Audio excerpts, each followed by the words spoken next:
எத்தனையோ காவல் தெய்வங்கள் இருந்தாலும் கருப்பசாமியே மிகவும் சக்தி வாய்ந்த முதன்மை காவல் தெய்வமாக கருதப்படுகிறார்.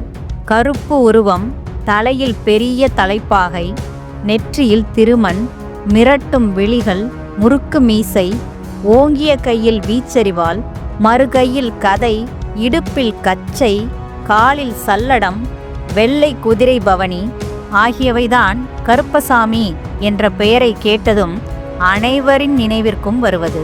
தப்பு செய்தால் கருப்பசாமி தண்டிப்பார் என்ற பயம் மக்கள் மனதில் இன்றும் இருந்து வருகிறது. மதுரை அழகர் கோவிலை காவல் காத்து கொண்டிருக்கும் மிகவும் சக்தி வாய்ந்த தெய்வமான 18ஆம் படி கருப்பண்ணசாமி வரலாற்றை பற்றி தான் இந்த வீடியோல நாம பார்க்க போறோம். உண்மையில் யார் இந்த கருப்பசாமி? சபரிமலை முதல் தமிழக கிராமங்கள் வரை பயபக்தியுடன் பக்தர்கள் வணங்கும் இந்த காவல் தெய்வத்தின் வரலாறு தான் என்ன? கேரளத்தில் இருக்கும் கருப்பண்ணசாமி தமிழகத்துக்கு எப்படி வந்தார்? ராக்காயி அம்மனுக்கும் கருப்பண்ணசாமிக்கும் உள்ள தொடர்பு என்ன? இந்த மாதிரி எல்லா டீட்டெயில்ஸும் இந்த வீடியோல நான் உங்களுக்கு சொல்ல போறேன். அனைவருக்கும் வணக்கம்.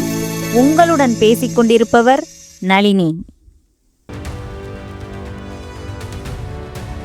ஹரிஹர புத்திரனான பாலசாஸ்தா ஐயப்பன் மகிஷியை வதம் செய்ய புறப்பட்டார். சிறுவனாக இருந்த ஐயப்பர் மகிஷியை வதம் செய்ய புறப்பட்ட போது அவர் புறப்படும் முன் தனது தந்தையாகிய சிவபெருமானிடம் ஆசி வாங்கினார்.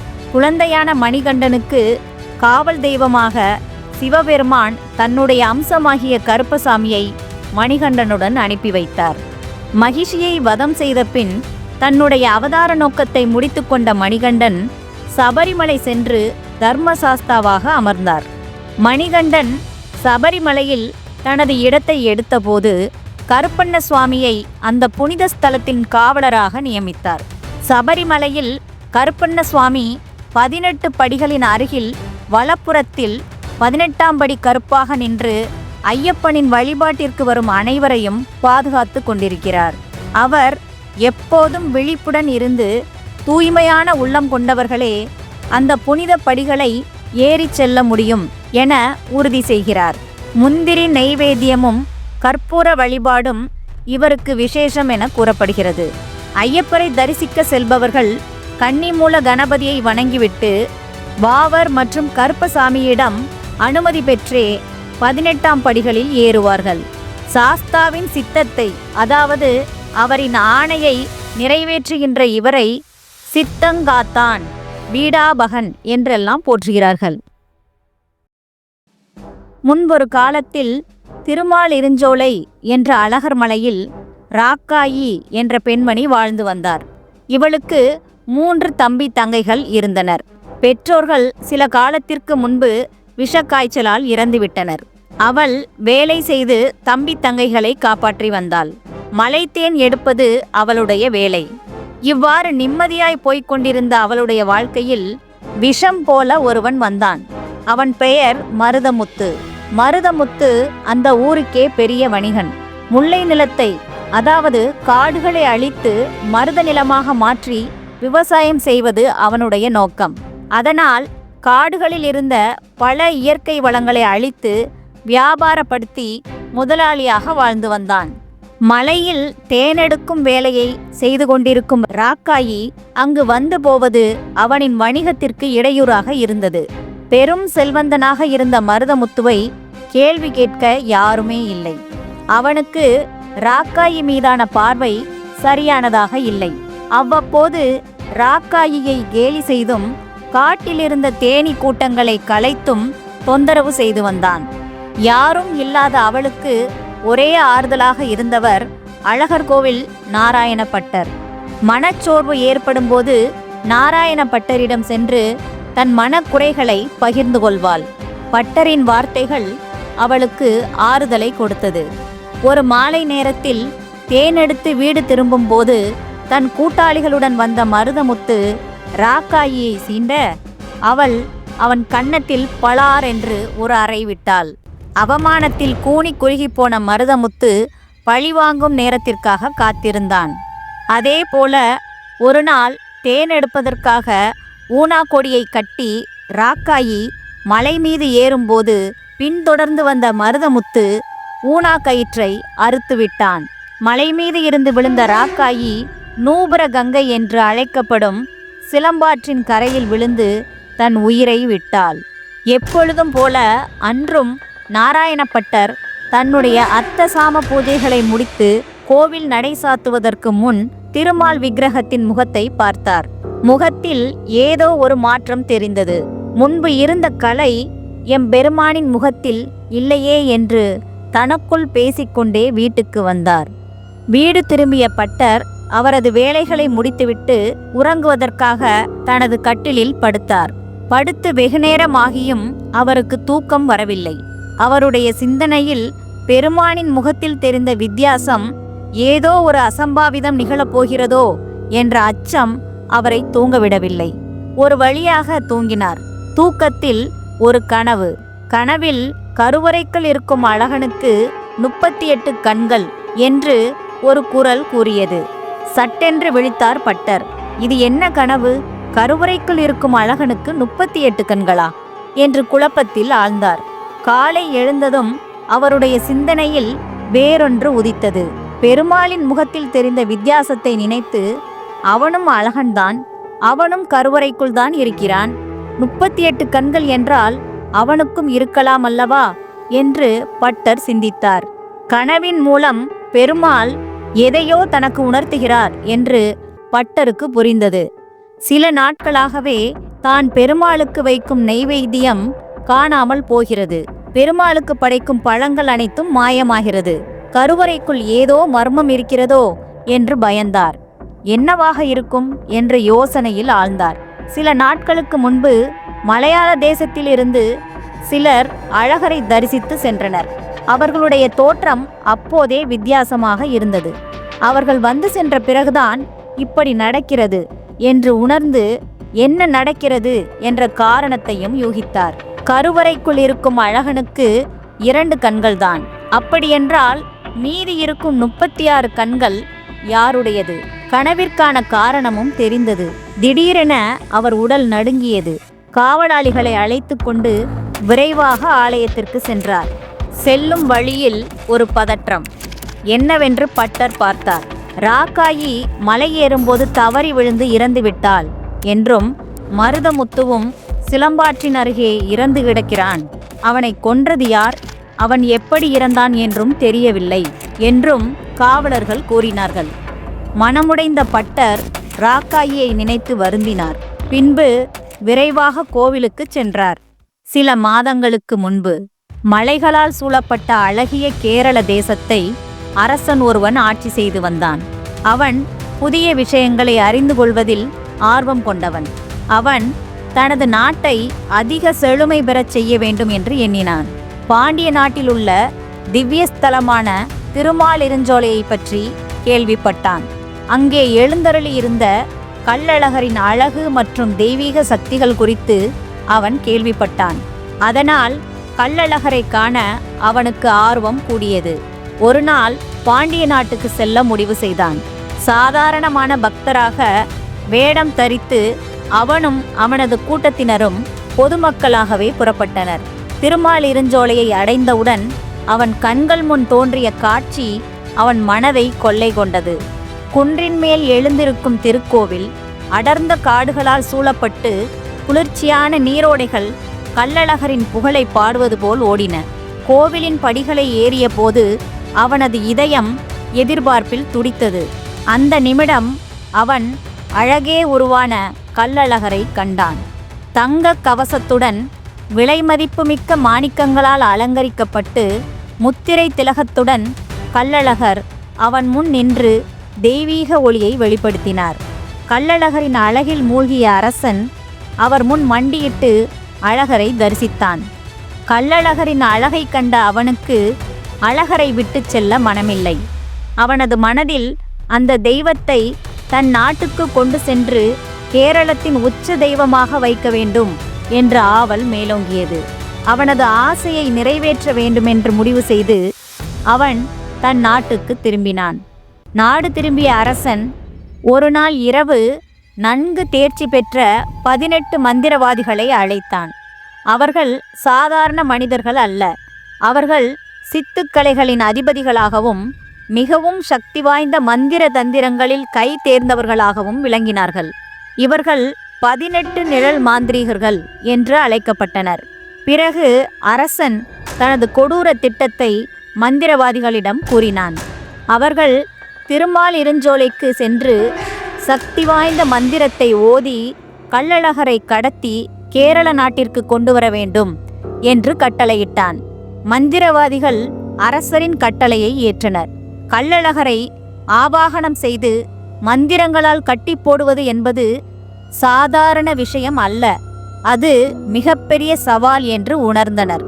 அதனால் அவர்கள் பயணத்திற்கு தயாராகும்போது மலையாள தேசத்தின் காவல் தெய்வமான கருப்பனை தங்களுக்கு காவலாக அனுப்பி வைக்கும்படி அரசனிடம் கூறினர். கருப்பு ஒரு வலிமையான போர் தெய்வம் ஆவார். வெள்ளை குதிரையில் சவாரி செய்யும் வீரராக கேரளத்தின் எல்லைகளை அனைத்து தீயவைகளில் இருந்தும் பாதுகாக்கும் தெய்வமாகவும் அறியப்பட்டார். கருப்பனை மந்திரவாதிகளின் பயணத்திற்கு பாதுகாவலனாக தலைமை தாங்கும்படி வேண்டி பிரார்த்தனை செய்தான் அரசன். ஆனால் அழகரை களவாடும் தீய நோக்கம் நேர்மைக்கு கட்டுப்படும் கருப்பனுக்கு தெரிந்திருக்கவில்லை. மாந்திரீகர்களை பாதுகாப்பாக அழகர் மலைக்கு கூட்டிச் சென்று மீண்டும் கேரளத்திற்கு கூட்டி வருவது அவருடைய பணி. அவர்கள் அழகர் மலையை அடைந்தனர். 18 மாந்திரீகர்களும் தாங்கள் கொண்டு வந்த மந்திர மையை தங்கள் கண் இமைகளில் தடவியவுடன் அவர்கள் அனைவரும் கண்களுக்கு புலனாகாதபடி மறைந்தனர். கருப்பனை அழகர் மலைக்கு காவலுக்கு வைத்துவிட்டு கருவறைக்குள் சென்று மந்திரங்களை ஓத ஆரம்பித்தனர். சில நாட்களாகவே தொடர்ந்து உள்ளே மறைந்து ஆவாகனம் செய்த அவர்கள் தங்களுடைய உணவிற்காக அழகருக்கு படைக்கும் நெய்வேத்தியங்களையும் பழங்களையும் உண்டனர். வெளியில் காவலுக்கு நின்ற கருப்பன் ஏற்கனவே திருமாலிருஞ்சோலையின் எழில்மிகு இயற்கை வளங்களினால் கவரப்பட்டான். தன்னுடைய குதிரை மீது ஏறி பல இடங்களுக்கு சென்று அந்த மலையின் இயற்கையை ரசித்தான். பல நாள் பயணத்தினால் அவனுக்கு பசியும் தாகமும் எடுத்தது. அருகில் இருந்த நூபுர கங்கையின் நீரை எடுத்து அருந்தினார். அந்த நீரின் சுவையில் மெய்மறந்து நின்று கொண்டிருந்த போது அண்ணா என்ற குரல் கேட்டது. திரும்பி பார்த்தான். அங்கே ராக்காயி நின்று கொண்டிருந்தாள். தலையில் பெரிய தலைப்பாகை, நெற்றியில் திருமண், மிரட்டும் விழிகள், முறுக்கிய மீசை, கையில் வீச்சருவாள், இடுப்பில் கச்சை கொண்டு மாறுபட்ட தோற்றத்தில் கம்பீரமாக நின்ற கருப்பனை பார்த்து, அண்ணா, நீங்கள் யார்? இதற்கு முன்பு இந்த பகுதியில் உங்களை நான் பார்த்ததில்லையே. எங்கிருந்து வருகிறீர்கள் என்று ராக்காயி கேட்டாள். அவளை பார்த்துவிட்டு பதிலேதும் கூறாமல் முன்னேறி சென்றார். மறுநாள் மதியம் ராக்காயி பட்டர் கொடுத்த அழகர் கோயில் பிரசாதத்தையும் தான் கொண்டு வந்த உணவையும் சாப்பிடுவதற்கு தயாரானாள். அதே நேரத்தில் பசியுடன் திரிந்து கொண்டிருந்த கருப்பன் அவளை கண்டான். ராக்காயி கொண்டு வந்த உணவின் வாசம் அவனை இழுத்தது. ராக்காயி தொலைவில் கருப்பனை கண்டாள். அவன் பசியாக இருப்பது அவளுக்கு தெரிந்தது. தன்னிடம் இருந்த உணவை அவனிடம் கொடுத்தாள். சாப்பிடுங்கள் அண்ணா என்று கூறினாள். பசியில் இருந்த கருப்பனும் அந்த உணவை வாங்கி உண்டான். பிறகு கருப்பன், தங்காய், இந்த ஆற்றின் நீர் இவ்வளவு சுவையாக உள்ளதே என்று கேட்டான். கருப்பனின் குரலை கேட்ட மகிழ்ச்சியில் ராக்காயி நூபுர கங்கையின் கதையை கூற ஆரம்பிக்கிறாள். பெருமாள் வாமன அவதாரத்தில் மகாபலி சக்கரவர்த்தியின் ஆணவத்தை அடக்க வேண்டும் என்பதற்காக தனது சிறிய காலடி மூலமாக 3 உலகங்களையும் அளந்தபோது பூலோகத்திலிருந்து மேலோகம் வரை உயர்ந்து நின்றார். மேலோகத்தில் இருக்கும் பிரம்மதேவன் பல ஆண்டுகளாக பெருமாளை காண வேண்டும் என்று தவமிருந்து கொண்டிருந்தார். அப்பொழுது திடீரென்று பெருமாளின் பாதம் தென்படவே தன் கையில் வைத்திருந்த ஸ்வர்ண கலசத்தில் இருந்த கங்கையின் நீரை பெருமாளின் பாதத்திற்கு ஊற்றி அபிஷேகம் செய்தார். அப்பொழுது பெருமாளின் காலில் அணிந்திருந்த சிலம்பில், அதாவது நூபுரத்தில் கங்கை தீர்த்தம் பட்டு பிரம்மலோகத்திலிருந்து பூலோகத்திற்கு வந்து சேர்ந்த இடம்தான் இந்த நூபுர கங்கை. என்று சொல்லப்படுகின்றது. மேலும் பெருமாளின் சிலம்பில் கங்கை விழுந்து வந்ததால் இதற்கு சிலம்பாறு என்று மற்றொரு பெயரும் பெற்று புண்ணிய தீர்த்தமாக சிறந்து விளங்குகிறது என்று கூறி ராக்காயி புன்னகையுடன் விடைபெற்றாள். தினமும் அர்த்தசாம பூஜைக்கு பிறகு கருவறைக்குள் இருக்கும் மாந்திரீகர்களால் ஓதப்படும் மந்திரமானது அழகர் விக்கிரகத்தின் ஆற்றலை, அவர் சக்தியை குறைத்து கொண்டே இருந்தது. கருப்பன் மாந்திரீகர்களின் வருகையை எதிர்பார்த்து அழகர் மலைக்கு வெளியே எப்பொழுதும் காவலுக்கு நிற்பான். அதே போல அன்றும் காவலுக்கு நின்று கொண்டிருந்த பொழுது அவன் காதுகளில் "அண்ணா காப்பாற்றுங்கள்" என்ற ஒரு குரல் கேட்டது. கருப்பன் உடனே குரல் வந்த திசையை நோக்கி சென்றான். அவன் அங்கு சென்று பார்த்தபோது சிலம்பாற்றின் கரையில் ராக்காயி கையால் உணவு உண்ட அதே இடத்தில் அவள் உயிரற்ற உடல் கிடந்தது. இதற்கு காரணமான மருதமுத்துவின் தலையை வெட்டினான் கருப்பன். அதே நேரத்தில் மறுபுறம் மாந்திரீகர்களின் அபயக்குரல் கேட்டது. காவலாளிகளை அழைத்து அழகர் கோவிலை நோக்கி சென்ற பட்டர் அங்கு வழக்கமாக பெருமாளுக்கு தூபம் ஏற்றும் சாம்பிராணிக்கு பதிலாக மிளகாய், மிளகு மற்றும் படிகாரம் சேர்த்து தூபம் ஏற்றினார். அதிலிருந்து வந்த புகை கண்களுக்கு புலப்படாமல் மாயமாய் மறைந்து இருந்த 18 மாந்திரீகர்களின் கண்களை எரிச்சலடைய செய்தது. அதிலிருந்து வெளிவந்த கண்ணீரால் அவர்கள் பூசியிருந்த மந்திர மை அழிந்தது. அதன் விளைவாக அவர்களின் உருவம் வெளிப்பட்டது. மூலஸ்தானத்தில் 18 பேரையும் பார்த்த பட்டரும் காவலாளிகளும் அதிர்ந்தனர். "யார் நீங்கள்?" என்று அவர்களிடம் கேட்டபோது வேறு வழியின்றி தாங்கள் வந்த நோக்கத்தை கூறினார்கள். உடனே அவர்கள் 18 பேரின் தலையையும் கொய்தனர். மாந்திரீகர்களின் குரல் கேட்டு ஓடி வந்த அவர்களின் காவல் தெய்வமான கருப்பன் கருவறைக்குள் நுழைந்தவுடன் அழகரின் திருமேனி கண்டும் அவரின் மலர்ந்த முகம் கண்டும் மயங்கி நின்றான். கருப்பனை மந்திர கயிறால் கட்ட முயன்றபோது கருப்பன் கூறினான், "இவர்கள் வந்த நோக்கம் அறியாமல் இவர்களுக்கு காவல் புரிந்தேன். ஆனால் வந்த இடத்தில் கள்ளழகர் திருமுகம் கண்டு மயங்கினேன். இனி எவரும் தவறான நோக்கத்துடன் அழகர் மலைக்குள் நுழையாமல் பார்த்து கொள்வது எனது கடமையாக கருதுகிறேன். ஆதலால் இங்கேயே அழகர் மலைக்கு காவல் தெய்வமாக இருக்கிறேன்" என்றார் கருப்பன். 18 பேரின் உடல்களையும் 18 படிகளாக செய்து அதன் மேல் நின்று இன்றும் கருப்பன் காவல் காத்து கொண்டிருக்கிறான். அழகர் மலையில் ராக்காயி இன்றும் நூபுரகங்கையின் காவல் தெய்வமாக இருந்து ராக்காயி அம்மனாக அருள் புரிகிறாள். காவல் தெய்வம் கருப்பசாமி.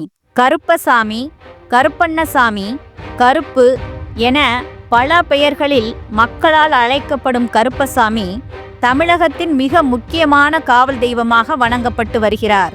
இவருக்கு தமிழகத்தின் பல பகுதிகளில், குறிப்பாக கிராமப்புறங்களில் அதிக அளவில் கோவில்களும் பக்தர்களும் உள்ளனர். பல ஊர்களை காவல் காக்கும் தெய்வமாக நம்பப்படும் கருப்பசாமியே அம்மன் கோவில்களின் காவல் தெய்வமாக கருதப்பட்டு அவருக்கு ஒரு தனி சன்னதி வைக்கப்பட்டிருக்கும். மதுரையில் கருப்பசாமி வழிபாடு. கருப்பசாமி காவல் தெய்வமாக இருக்கும் இடம் கேரளம்தான். அங்கிருந்து கருப்பசாமி தமிழகம் வர காரணமாக இருந்தது மதுரை என்பதால் மற்ற மாவட்டங்களை விட மதுரை மாவட்டத்தில் கருப்பசாமிக்கு அதிகமாக கோவில்கள் உள்ளது. மதுரை அழகர் கோவிலை காவல் காத்து கொண்டிருக்கும் மிக சக்தி வாய்ந்த தெய்வமாக இங்கு வீற்றிருப்பது 18ஆம் படி கருப்பண்ணசாமி. இப்பகுதியை சேர்ந்த மக்கள் இந்த கருப்பசாமி மேல் மிகுந்த பக்தி கொண்டு மிகவும் பயபக்தியுடன் வணங்கி வருகின்றனர். அநியாயங்கள் செய்தால் கருப்பசாமி கேட்பார் என இந்த கருப்பசாமி மீது பயமும் அதிகம். கணக்கு கேட்கும் கருப்பு. அழகர் மலை முன்பு அமைந்துள்ள 18ஆம் படி கருப்பண்ணசாமி கோவிலில் சுவாமி விக்கிரகம் எதுவும் கிடையாது. பூட்டப்பட்ட பெரிய கதவிற்கு மட்டுமே பூஜைகள் நடைபெறுகிறது. பூட்டப்பட்ட அறைக்குள் 18 படிகளும் பெரியதும் சிறியதுமாக ஏராளமான அரிவாள், வேல்கம்பு, ஈட்டி போன்ற ஆயுதங்களும் கருப்பண்ணசாமியின் ஆபரணங்கள் போன்றவைகளும் மட்டுமே வைக்கப்பட்டுள்ளன.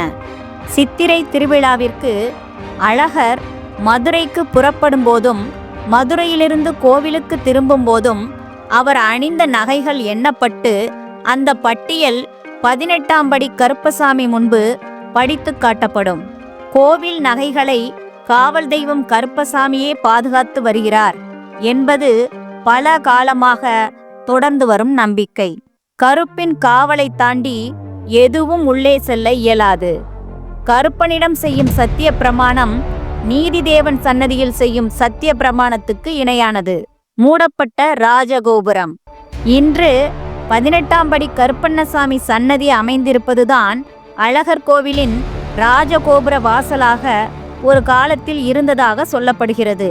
18 மந்திரவாதிகளும் கொன்று புதைக்கப்பட்ட இடம் என்பதால் தீட்டுப்பட்டு தெய்வங்கள் வந்து செல்ல ஏற்ற பாதை கிடையாது என்பதால் இந்த ராஜகோபுர வாசல் அடைக்கப்பட்டு அதற்கு பதிலாக கோட்டை சுவரின் ஒரு பகுதி உடைக்கப்பட்டு கோவிலுக்கு செல்வதற்கு வழி அமைக்கப்பட்டுள்ளது.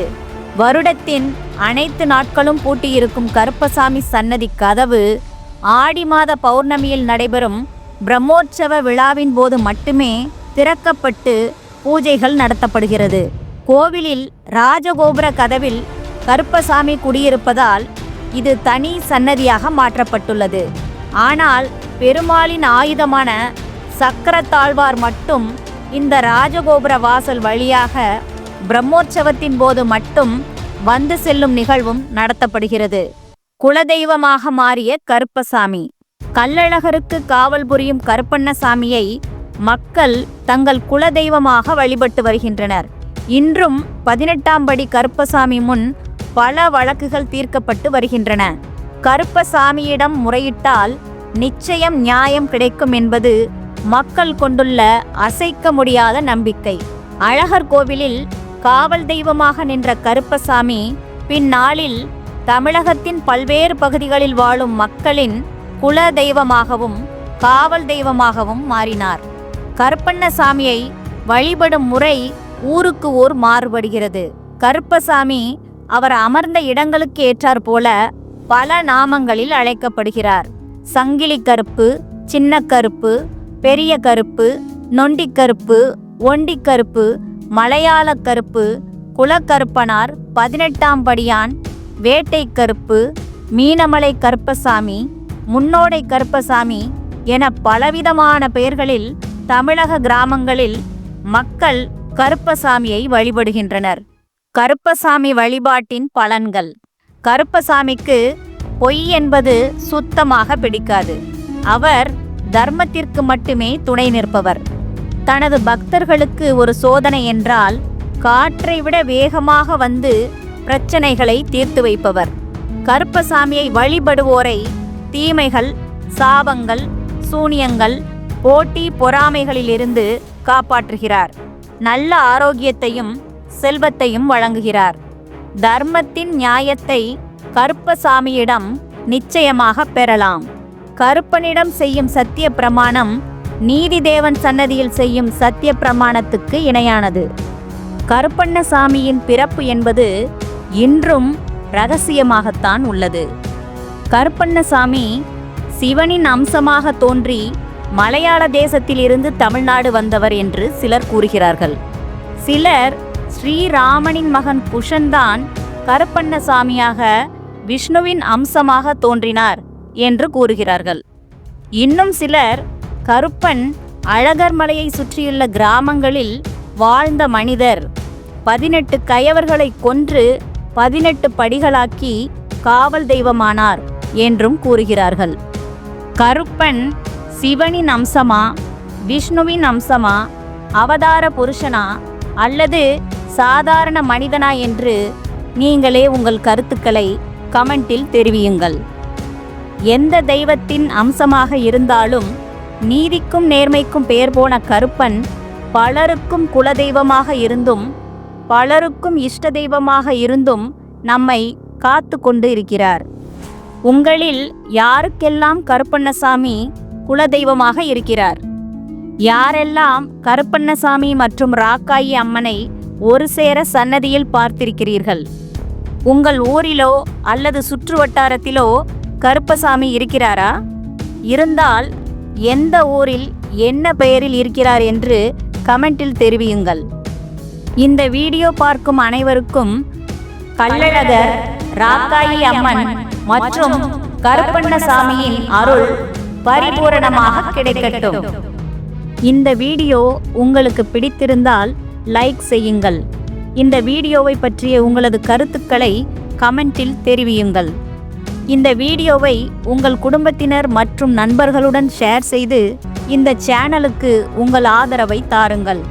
மேலும் இதுபோன்ற நமது தெய்வங்களின் வரலாற்று பதிவுகளை பார்க்க விரும்பினால் மறக்காமல் இந்த சேனலை சப்ஸ்கிரைப் செய்து கொள்ளுங்கள். மீண்டும் அடுத்த காணொளியில் சந்திப்போம். நன்றி.